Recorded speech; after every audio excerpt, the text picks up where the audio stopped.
Welcome back to Here's Next Door. Thank you all for joining us for another Station Cribs. This is a very special episode. We're at the HME factory and we're gonna go see how fire trucks are made. So let's go take a look.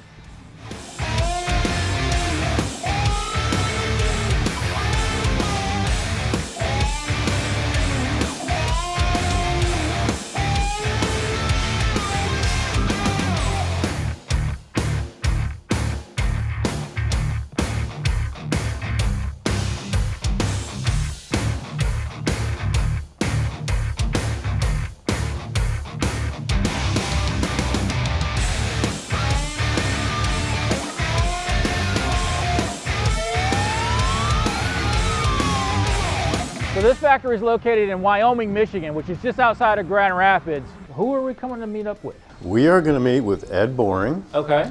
And Ed Boring is our National Fleet Manager. Okay. Here's Ed right here.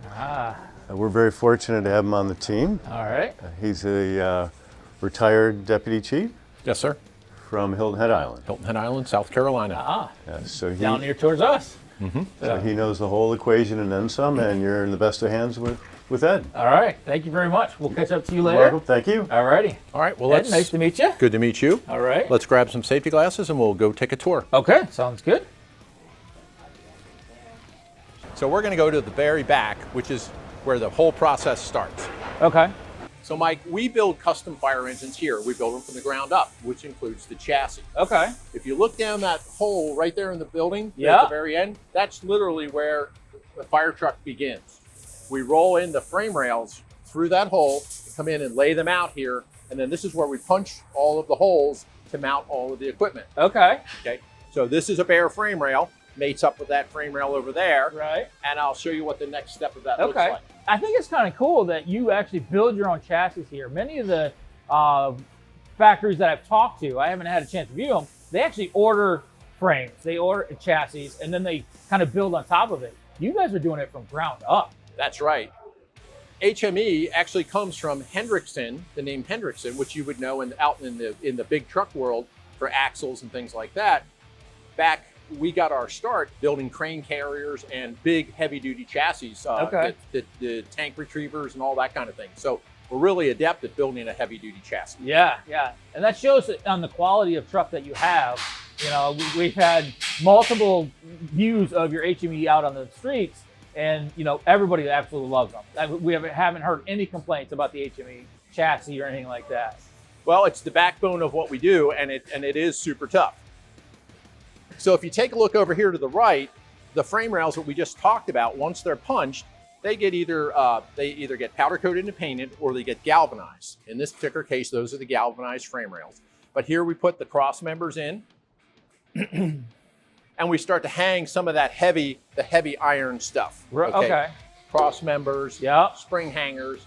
There you can see the front axle is mounted up. Okay. And as it moves down the line, more and more of those components get added. Okay. Now you talked about galvanizing versus doing powder coat. What's the difference between the two? Why would I choose one over the other? If I'm a new guy coming in, is it because of the area that I live in? Maybe because I'm in a salty East Coast? Sure. Or Midwest? Sure, if you were in an area where you might have a lot of snow, the galvanized is a good option. One of the really cool things about galvanized, and I know you can appreciate this, when you get into the heavier chassis that have double frames, Yeah. two frame rails, you've seen in the old days the lamination that occurs between the two. Yeah. With this galvanizing, that takes that lamination away completely. Okay. So Yeah, that's a nice option that they have to customize their fire truck. definitely, it's been very popular for us. Okay. Russell. Another interesting thing to point out is these cross members are one assembly. You'll see that some of our competitors this may be 2-3 pieces or more. Right. And everywhere there's fasteners, there's a There could potential weak potentially points. weak. Yeah. So these solid cross members are solid. That's awesome. And that goes back to our crane carrier days Right. of building heavy duty cross members. And know what it takes to carry those loads that we're going to be putting on now. Exactly. So Mike, again, as this chassis rolls down the assembly line, more and more of the components are added. So here the rear springs and the rear axle are added. I might add too that even though we galvanize a lot of these parts, some of them aren't practical practical to be galvanized, so we powder coat them. So this Right. is painted Yep. and then powder coated. Okay. So that's another way to eliminate that rust issue. Right, right. It's amazing how big it actually is. When you look at a fire truck, yes, it's big, but these are some very heavy duty components. I mean, yeah. just the nuts and bolts around your axle and how many springs you have in order to hold that kind of weight that these fire trucks are putting is pretty important. Well, fire trucks are as big as they've ever been, as you know. Yeah. The trend is to go bigger, and when they go bigger, the components get heavier. Right, right. So is this the paint booth that you kind of do those smaller parts when you bring them in? Yeah, so this is not the paint booth where we paint our bodies and cabs. Okay. This is just the paint booth that's here on the chassis assembly line to paint those smaller iron components when they're all stacked together. Okay. So Mike, in this spot here, once we've gotten all the heavy iron components mounted up, we got to start to pull the wiring and the hoses through to connect all the parts and pieces Right. together. So here you see air brake components, air lines, and some of the wiring that's going to go into the chassis. So these are pulled through. We have a wonderful advantage here, and we have two gentlemen that have done this together for like 15 years. Those guys are also volunteer firefighters. So Okay. they're heavily invested in what they do here. And this is, very frankly, this is my favorite spot on the entire assembly line. Right. Is where these guys start to pull this stuff And through. these are the things that if they don't do this right, this is where the problems really begin for us as fire guys. We are like, okay, where did the hose leak?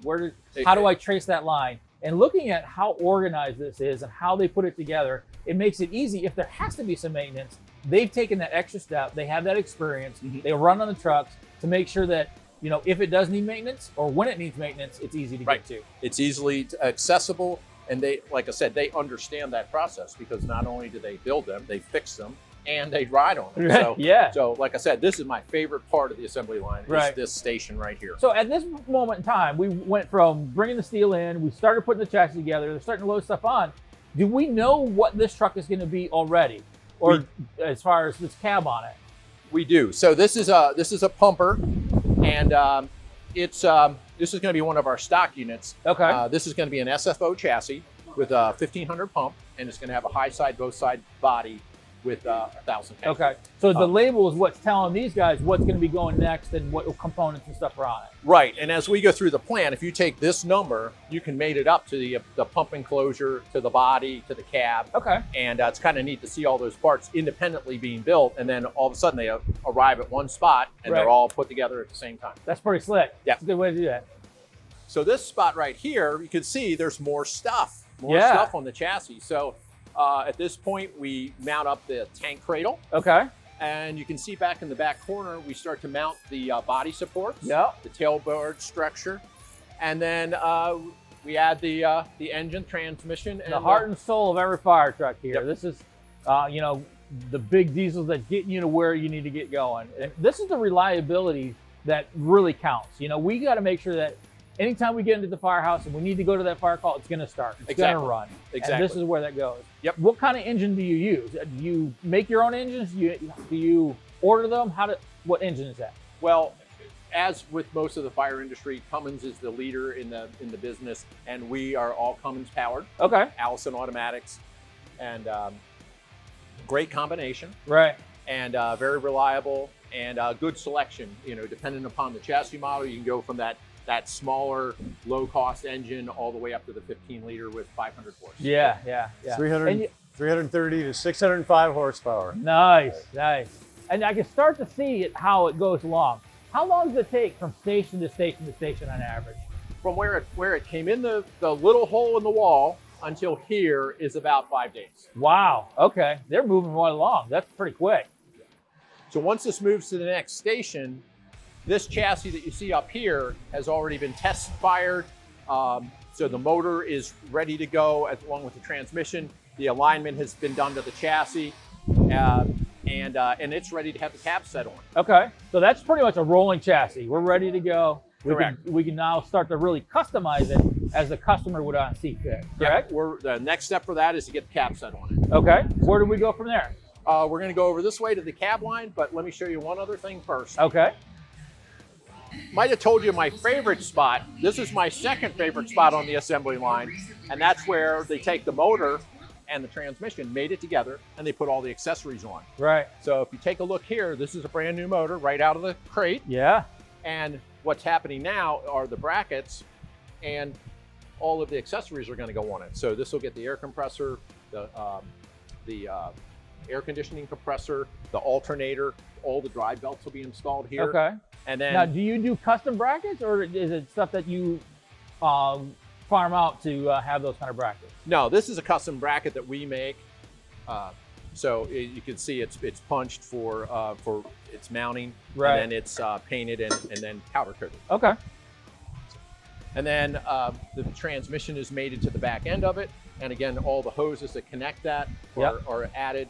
And then we actually mount up the radiator assembly here too and set it all in one assembly. Nice, yeah. And look how massive these things are. You know, you think about your typical car or your typical truck, you're like, oh, that's a pretty big motor.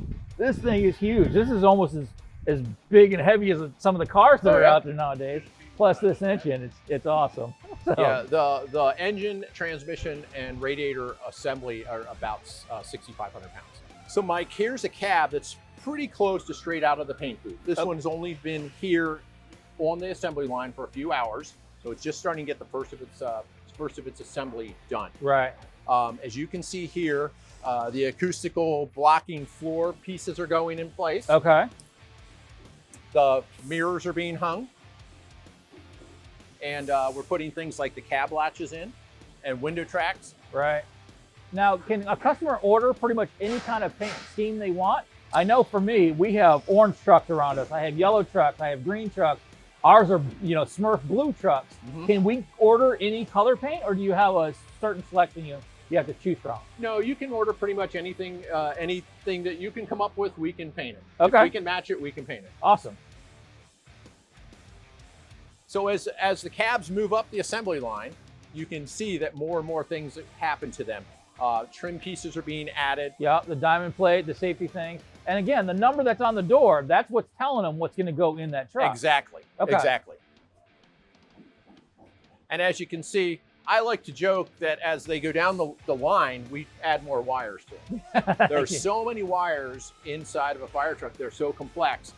There's just this huge amount of wires. Yeah. And they all go somewhere. Yeah. But I bet there's miles and miles of wiring that goes into any fire truck. So you have a couple of different styles of cabs. Correct. Can you tell me what kind of styles you have? So we have 3 distinct models of cabs, and they're all very similar in their width, and they can all be very similar in their length, that is their seating capacity, okay, and also in the raised roof ability. Okay. But the differences really are 2 things. One is the ability for the motor to sit inside. As the motors get bigger, the engine covers need to get larger as well. Sure. So that's a big consideration in the model cab that you might choose. Another consideration is the difference between a 2-piece windshield and a single-piece windshield. So that's a distinctly different model for us. And then we have one up the line here that I'll show you, which is very unique to us. We're the only folks that manufacture it. It's called a short front overhang. So the measurement from the center of the axle to the front of the cab is very short. Okay. And that helps with departure angles. Yep. Particularly interesting, particularly valuable to our customers in the wildland environment because of the departure angle. Yeah, yeah. So that's a wonderful cab to get out into the wildland and be able to traverse logging roads and so on. Okay. But yet have a custom pumper. Okay. Now, typically in these size cabs, about how many crew members do you normally put in? I think you'd find that the typical order is probably seating for 6. Okay. But you can seat up to 10 in some of these cab configurations. Okay. It just has to be long enough to get all the seats in place. Right. Right. So again, as we move up the assembly line, more wires. More wiring. So that's where the lights and sirens and all your components for the functioning of the truck is starting to take place. Right. And as you think about all the components on the cab that need to be powered, it's very limited in the area where you can pull those wires back to the control center. Right. So up here in this corner is where typically our multiplexing node goes. And then over on the other side, of course, is where a lot of the controls are, the gauges and so on. And all that stuff has to be has to be routed through channels. Okay. So it becomes a challenge. Right. But it's that attention to detail and routing it in the right place so you're not stretching the wires, you're not getting the frayed wires or the rubbing that's going to happen over time. Because these trucks do bounce along the road. You know, it's a typical, Michigan roads or Pennsylvania roads. And you got to make sure that those wires that you're feeding through the walls and stuff aren't chafing and stuff like that. And your guys do a fantastic job of that because, again, I haven't heard any complaints about your wiring as we travel across the country. Right. Well, again, it's very complex, so we have to be very deliberate in what we do. And aside from that, the trucks last 20 years or so too. So there has to be longevity built into them and the ability for successive generations to use the trucks. Right. Right. So as we get down here, they start to look more and more finished. And a lot of those crazy wires that I talk about now begin to have some, looks like they have some method to them. Right. The connectors get placed on them. It's now starting to more look like that wiring harness that you're used to looking at your personal vehicle. Exactly. And stuff like that. Exactly. Here's one of those off standard color trucks that you had asked about. Yeah, and we could probably debate for years and years and years. What's a fire truck, look like? A lot of people are traditional red and white, but the blue fire trucks, our blue fire trucks are a little lighter than this. Like I said, they're kind of the Smurf looking color, but we've seen green and orange and black and all different kind of fire trucks, which across America, I think that gives us our own personality. Oh, definitely. The fire service is wonderfully uniform and individualized all at the same time. Right. So as you can see, I'm on that kick about all the wires. They finally listened to me, and now all of a sudden, all the wires are gone. They're all put where they belong. Right. Now, one of the new trends that we are seeing is this new clean cab concept. Do you guys offer that kind of concept for any of your cabs? We do, and there's a variety of different elements of clean cab. So a lot of folks can concern themselves with carcinogens, which is really important. But as you know, fire engines, by percentage, every 100 times you see a fire engine go down the street, the public assumes that they're going to 100 fires. Well, you and I know that 77% of that time we're going to a medical call. Yep. So there are other things that we look at to have a clean cab environment besides carcinogens. We look at pathogens as well. Okay. So we have some different methodologies to utilize. And in fact, in this one, if you look up there in the top above the SCBA seats, this has a UV filtration system. Nice. Yeah, that's yeah, I see those more on the ambulance, but you're not putting them in fire trucks. That's pretty cool. Well, it's it helps with the smoke, the product combustion that linger. Yeah. But then it also helps with the pathogens as well. Yeah, especially we just went through that pandemic, and that was one of the big concerns on mixing crews, and when the next crew comes on, what do you contaminate with each other? By closing the doors, turning on UV light, let it run its course. Exactly. It kind of kills all those germs, it kills that bacteria, and you're good to go. Exactly. Yep. So then here's a cab at the end of the line that's pretty much ready to set onto the chassis. Okay. As you can see, it went from a bare cab to it has all of its seating inside. It has the windshields, all the lights, everything is there. Got the dashboard now in it. Yeah. If this truck were going to get rechargeable hand lights as an example, they would already be mounted here at this station. Okay. So all that stuff would be in place. So once the headliner's up and all the protective covers are on the doors and the sides of the cab, that stuff we're done. Right. We're done, and it's a matter of plugging it in. That's a good way to do it, because all too often you're like, yeah, okay, now I need to put a charger for our radio bank, or I need to do a charger for the hand lights. I don't want to undo what we've already done. Exactly. So you guys taking the time and knowing when it's got to go in at the right amount of time takes a lot of engineering and flow work and stuff like that. And that's cool to see. We didn't even realize that had to happen until you're talking about it now. The coordination of those events from ordering a truck till it ends up being in service, as you know, is immense. And all of those things that come up, the mounting of equipment, the more we can be prepared for that here in the manufacturing process, the simpler it is to put a truck in service, and the less likely there is to be a problem down the road. Right. So next from here, we put it on a chassis, and you got to get your bumpers and your regular outside lights put on, correct? Correct. Is that where we're going next? Yes. All right, I'll follow you. All right. So, Mike, we're in the pump assembly area right now. Okay. And we're going to go around and spin around in a little circle, but I want to show you a couple of things. So here's a fire pump that's right from the manufacturer. Okay. And we have to take that and turn it into a finished product that is ready to mount onto the fire engine. Okay. So one of the biggest questions that people ask us is like, you know, how many gallons of water does it have? What kind of pump does it have? Exactly. You know, every video we put out there, someone's asking that. And how many pre-connects? And how many pre-connects? You know, and how much does it flow? So what do you guys do? Do you have multiples that you offer? Is there a standard pump that you offer? How do you go about working that with the customer?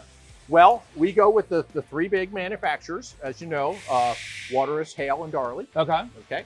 Those sizes range in the fire engines we build from our Wildland stuff down to 150 GPM. Okay. Okay. To our midship fire pumps, which are 750 and up to 2,000 GPM. Okay. So it's the whole array of fire pumps that you see out there in the market today. So if anybody's out there watching this and you're thinking, okay, what I need to do, you basically get a hold of your sales guys, your engineers, you say, hey, these are the functions that I needed to do, and you guys will help them decide what kind of pump it needs to be. Is that exactly, correct? exactly. So anyway, so we start with that bare fire pump. Okay. And if you take a look over here, we're starting to build the pump up. So of course, during the specification process, you're going to determine the discharges that you want. Okay. And where they're located. So here we start to build up here you can see the side ports. Yeah. These are, this is probably a discharge that's going to go to either to the deck gun or possibly to the rear of the apparatus. Okay. That one is definitely going to the rear, probably a pre-connect, a leader line. Then you see up front here, these are most likely the cross-lay valves. Okay. Okay.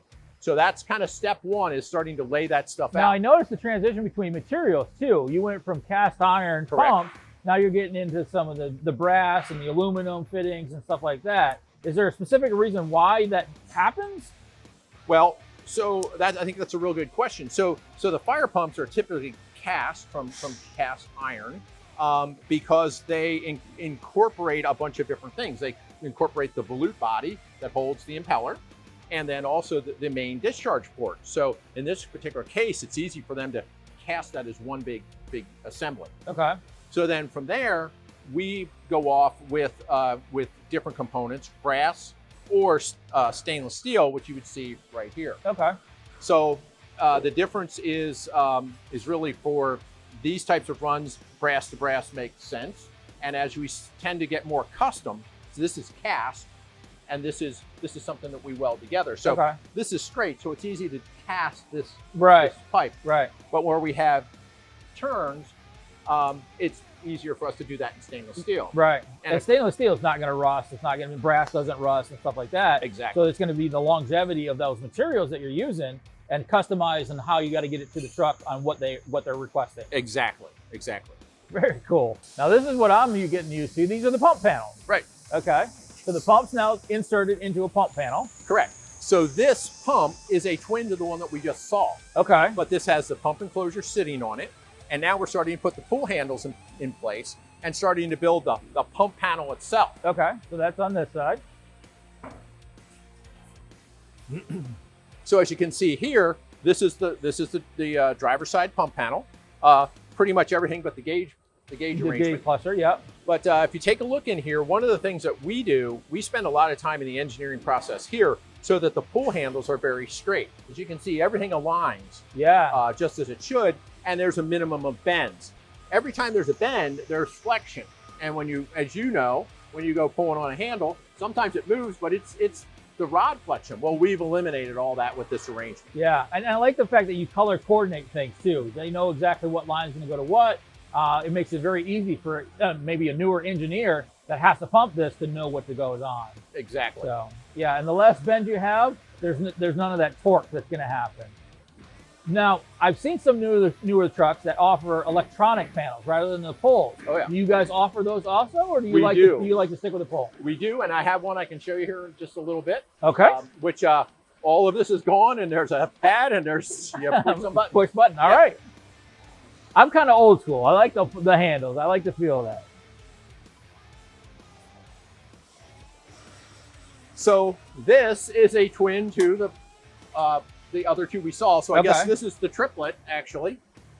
But so this is the completed, this is an assembly that's pretty much complete and ready to set onto the chassis. Okay. But as you can see, we went from that bare fire pump to, we mounted the valves, we set the pump enclosure on top Okay. and put the pull handles in place. And now we have the finished, we have the discharge gauges, the pressure governor and all that. Right. So this is now ready to sit onto a chassis. Okay. So Now, how do you do that? I don't see any major cranes here. You get like 15 guys to pick it up. How do you transition from zone to zone? well, we do actually, well, so these are on dollies. So these can all be rolled from one station to the next. Okay. And then once they get to the station, then we use the overhead crane, pick them up and set them in place. Okay.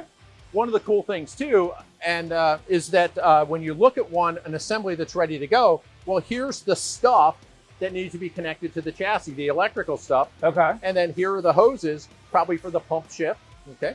And then a couple of other things, which are probably, these items here are probably go to like the booster reel or to tail lights or something like that. Right. Right. So it's pretty modular. It's as plug and play as it can possibly be. Okay. And I like the fact that they know, okay, I'm going to need 35 feet of hose. I'm going to need 25 feet of electrical cord to get to that connection that we've already preset in the cab that we talked about Exactly. before. So this is not a triplet. This is a whole different pump assembly. but This as you would can be see- more a mid-mount or Well, internal cab, right? Right, a top mount pump. Top mount pump. Yep. Yeah, yeah. Same kind of concept.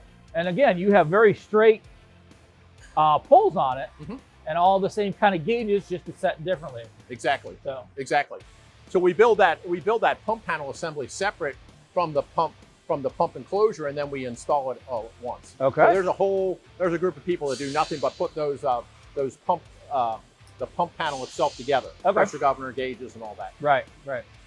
Now, do you offer enclosed mid-mount pump panels, or are you normally outside the cab? Our top mount pumps, we really don't have an enclosed option right now. That's Okay. become very complex with tilt cabs. Okay.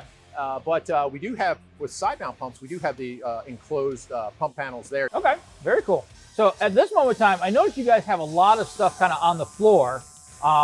Is there a specific reason for that, or because I know supply chain is a big issue for us, especially on the ambulance side of it. I'm 6 months to a year out to even get kind of an ambulance. How are you guys handling that kind of problem that's been going on? It's interesting that you noticed our floor area. I refer to this as a bad episode of Hoarders, but very truthfully, during the supply chain crisis that we're slowly coming out of, we've taken the stance where we're going to buy components when they're available to us. And if we have the opportunity to buy extra components, we're going to do that. Right. And therefore, yes, our warehouse is full and some of our manufacturing floor space has some extra components on it, but we need those components to build fire engines. Yeah. And just in time was a wonderful thing for a long time, but just in time is not the way to do business today. Right. So right. we're hoping for it to get back to that real soon, but until it does, we're going to have some extra stock laying I around. kind of like that you guys taking that initiative and say, you know what, we see the problem, we have a solution for the problem, we have the space, let's just do that now. So me as the customer, I don't have to say, oh, it's going to be 2 Right. years before I get my truck. I ordered it now, and now how long is it? You guys have the components already here. Exactly. Yeah. And when we build common units, we will oftentimes, we may have an order for one, but we know we're going to sell one just like it, so we'll put 2 of them on the assembly line. Okay. So once we've assembled our body, we bring them down here. They're freshly painted, and we start to assemble all the components. So as you can see, this is kind of a bare body, but it's starting to get items hung onto it. Yep, your latches and your doors, and this is where the customer can say, I want bifold doors, I want the roll down doors. That's where that number that we talked about is going to also come into play on what's going on that specific body that we just saw being built. Exactly. Okay. Exactly. So as we go down the line, shockingly, you're going to see more wires go into the truck. Okay. Wires and wires and wires. Yep. Now, But, I noticed that their cabinets are empty at this moment in time. Do you guys then do the custom inserts for those? Because I may use the new electric hearse versus the old, hydraulic hearse and stuff like that. Oh, yeah. This is the time where me as the design guy for my company is talking to you, having that communication, saying these are the tools that we're going to use. Exactly. Is this where that goes into play? Yeah, on this assembly line, things like tool boards and slide trays will go in place, and custom mounts for things like Hurst tools, that they'll go in on this assembly line as well. Okay. Again, that's something you want to put on during the manufacturing process, instead of taking, as an example, a bracket that goes on a slide tray, building the truck, and then pulling the slide tray out to put the bracket on, and then putting the slide tray back in. Yeah. That's a waste of all of our time. Right. Well, and when you loosen bolts that were there to be hauled for 20 years, Exactly. that bolt's going to come out again. Exactly. You know, I'd rather put it in once, be done with it, and you're good to go. Right on. All right. I also noticed that they're starting to get stickers. They're starting to get some of the different kind of paint jobs. Well, that's a wonderful, wonderful observation too. If we look down this next line, you'll see that we have chassis. Well, I'm sorry, we have the cabs. You notice have the stripe placed on them. Yep. And then we have a body, and the stripes are placed on the body here. And it's amazing to me that when we set the body and the cab on, the stripes are in the same spot. Yeah. They're exactly where they need to be. So yeah, that's pretty cool. That's the attention to detail that you guys do on a regular Exactly. basis. Exactly. So you can see the warning lights are being installed. The side markers, all those kind of Yep. things are getting in at this point. Yep. Steps. Okay. So again, how long does it take for this section each time they get into one of their work zones? Well, now it depends a little bit on complexity, but from a body starting on the back end of this line to coming out the other end and being ready to mount is about a week. Okay. So does it start back there and it just kind of continues to move forward, like I see in the old, Ford plants where they have the assembly line? Or this is the station, this is where we're going to put it, and then I move it to the next Yeah, station? it moves up the line. It So moves it up gets the line. pushed. All of these are on a dolly and they get pushed into position. Okay. So here's one that's just about ready to come off the line. As you can see, the rear steps are in place, the backup camera is there, the roll-up doors are now in place, even the tail lights are installed on this. Yeah, and I notice a lot of your lights are going to the LEDs. Exactly. It makes so much more sense to go to the LEDs. It takes a whole lot less juice, and I don't have to put that large generator that we had back in the day on the trucks. We can actually put a smaller generator. Exactly, and that not only the complexity of a generator, it needs to be maintenance. It costs money to purchase it. It takes up space too. Yeah. So a lot of we used to cough up a compartment to put our generators in. Yeah, or shrink our tanks. Exactly. Yeah. And now that's gone away. So here we're in a spot where we're ready to mate all of those parts together. So here we have a completed chassis, and over here we have a completed body. Okay. And the next thing that's going to come down the center aisle here is going to be the pump enclosure. So the pump enclosure will come in, we'll set it on, and when we're done with that, when we've plugged all that in, then we're going to take the body and set it on, Okay. set the tank in, and then we're going to put all the final touches on. Right. Plug in, make sure all your plugins are good, connections are good, everything's watertight, and you're good to go. Exactly. So. Up right here is one that is in the midst of that. So I noticed a lot of them in here are all tilt cabs to get to the engine. Do you make any that are no longer tilt cabs? I know back in the day we did. We don't build a custom chassis that is not a tilt cab. Okay. We do build on commercial chassis like Freightliner and International, which are engine forwards. Okay. But I think the day of the custom cab that's not a tilt has gone away. The motors are so big and there's so much stuff going on in there that you have to tilt the Right. cab. So for some of the viewers that you see this may be intimidated by this, how does a tilt cab work? Okay, so it's pretty simple. So the way that a tilt cab works is we have 2 lift cylinders underneath the chassis here. Okay. You see that cylinder Hydraulic, right there? Yeah. So there's one on either side, and that takes and it pushes the cab up, and of course it tilts on a hinge. So we do that electrically. So if inside the pump enclosure there's a couple of buttons, you basically just push the buttons, up goes the cab. It has a lock that falls in place. Once you're ready to let it down, you release the lock and you push the button and it comes back down.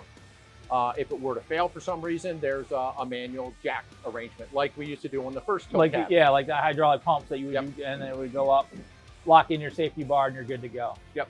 So this truck right here is one of those where the chassis is done. The pump enclosure's been mounted, as has been the body. Okay. The tank is probably inside of this one. The tank is inside this one.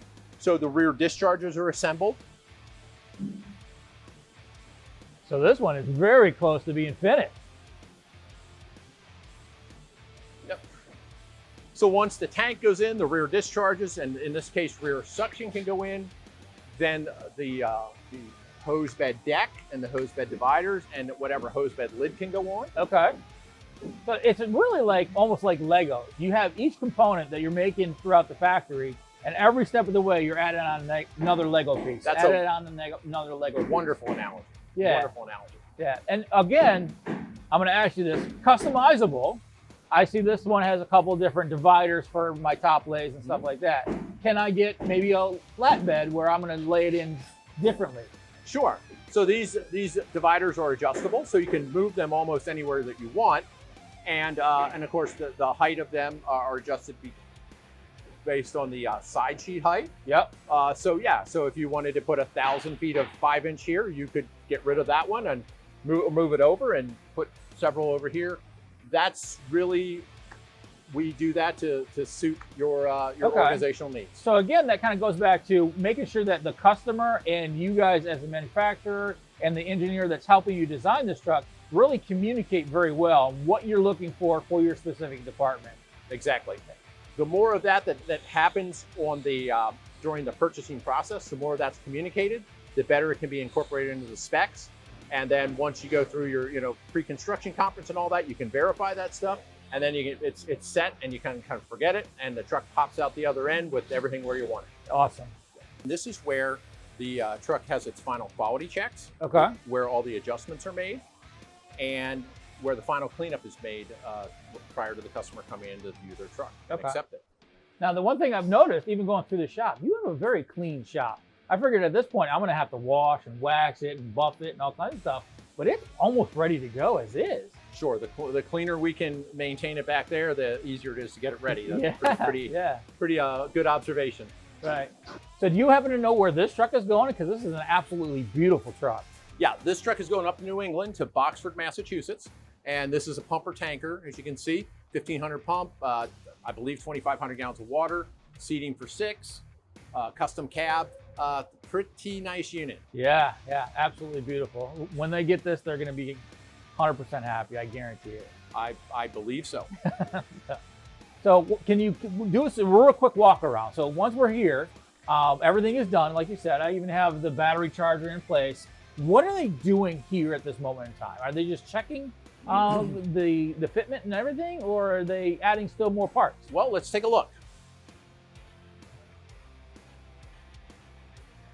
So one of the things that they're doing right now is they're taking whatever loose equipment that goes along with the truck, they're packing it up and setting it on board. They're doing the final cleanup.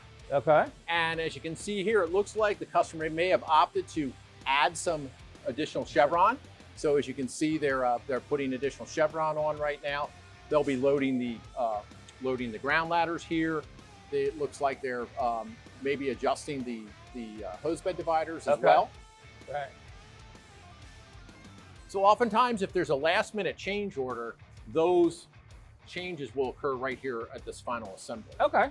So what's next to this one? Is this one almost ready to go also?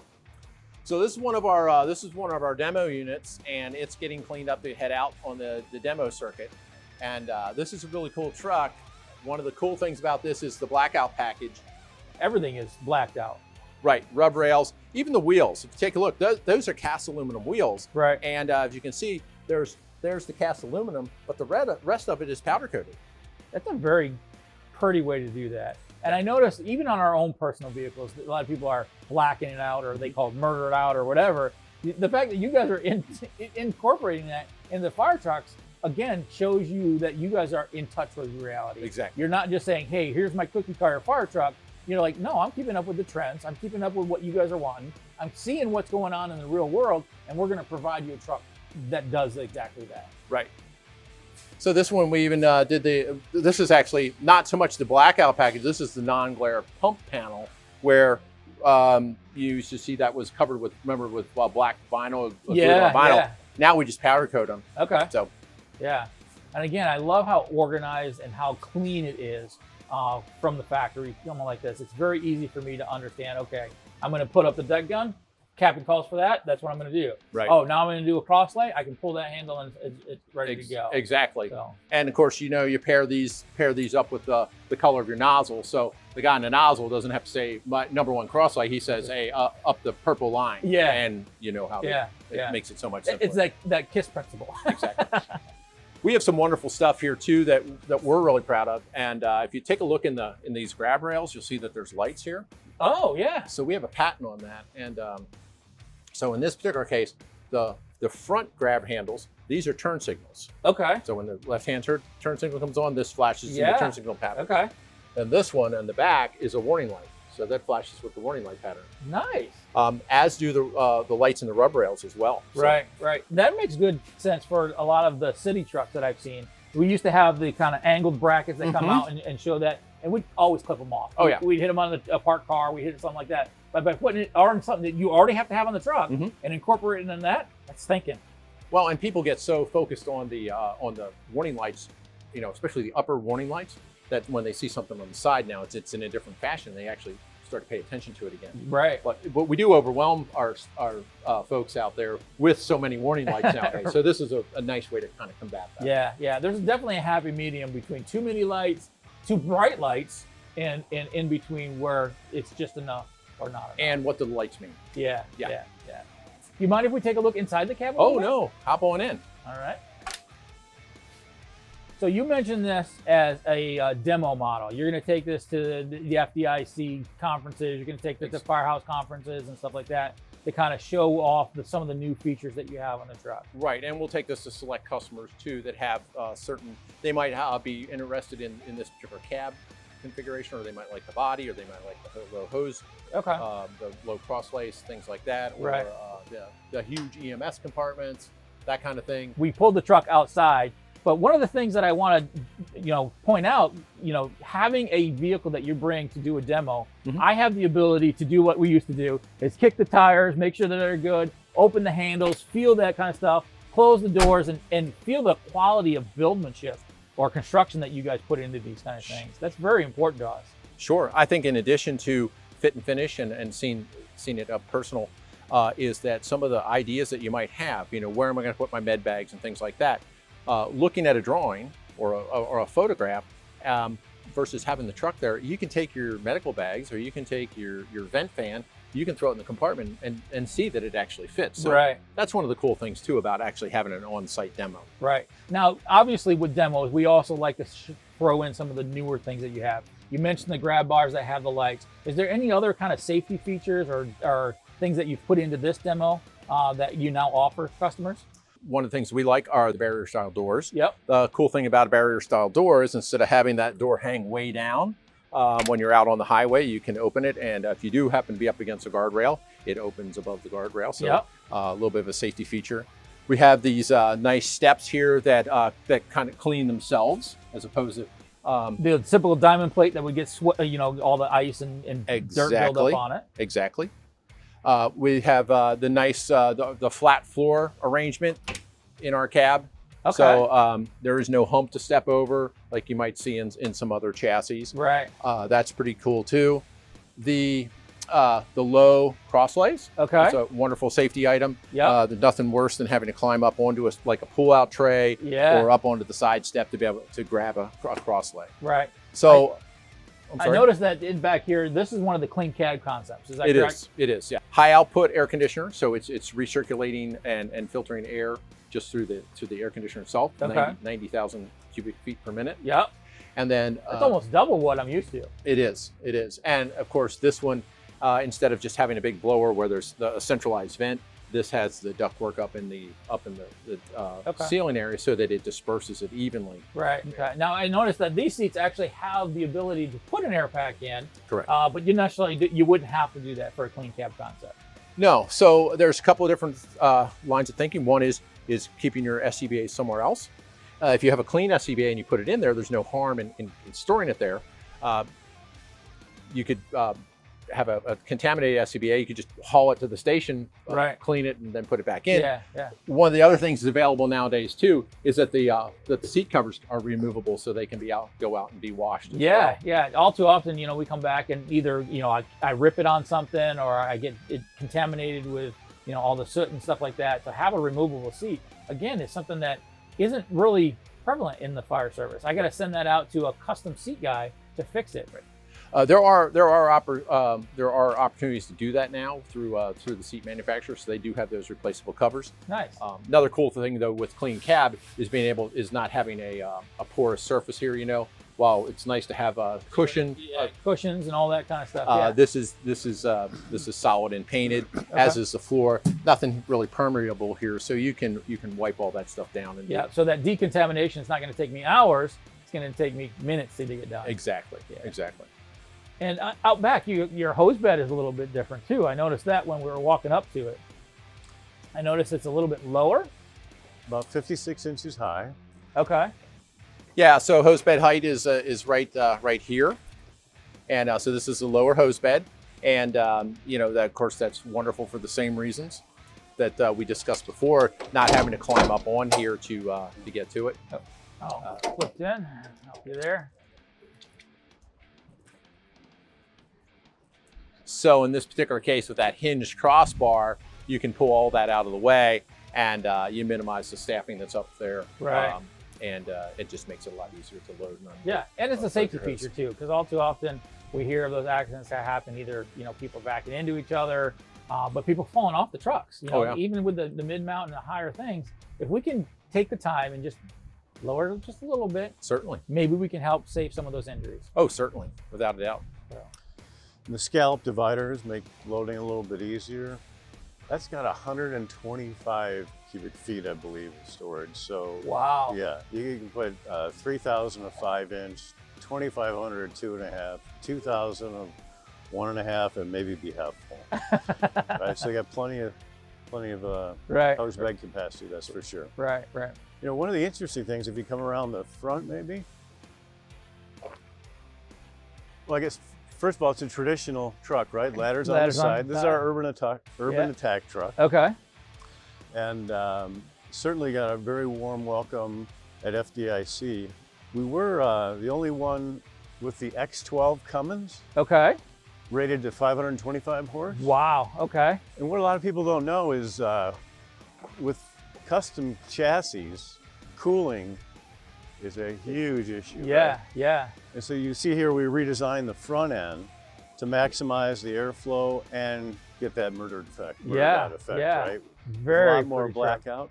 And then one of the key components of the clean cab is this windscreen or windshield. Okay. So the cab's 100 inches wide. We've got one single piece of glass, right? So visibility is unencumbered, which, as you know, is a really, really important factor when it comes to safety move down the road. Yeah, and getting through those tighter streets and making the turns and that kind of stuff, that visibility is going to make a big difference. Seeing that front bumper when I make that turn is going to make it so much easier as an engineer to take this truck where I needed to take it. Yeah, we love this truck. This is our 62 body. It's available 21-inch or 24-inch extended bumpers. Okay. Yeah, it's getting some real interest. Russell, thank you for inviting us out, brother. I really appreciate it. It's a pleasure. Ed, fantastic tour. Thank you. It was wonderful. Learned so much today. We really appreciate it. So excellent company here. It definitely has that firehouse feel, that mentality. So keep up the good work, and I look forward to seeing a lot more trucks on the streets. Thank you. Much appreciated. Yep. As we finish up here, this was another Station Cribs with Heroes Next Door. This is the factory of HME, looking at how fire trucks are made. Before we end, hit subscribe, hit notifications, smash those like buttons, and make some comments below. We really want to hear from you. Thank you all for watching, and we'll see you again next week.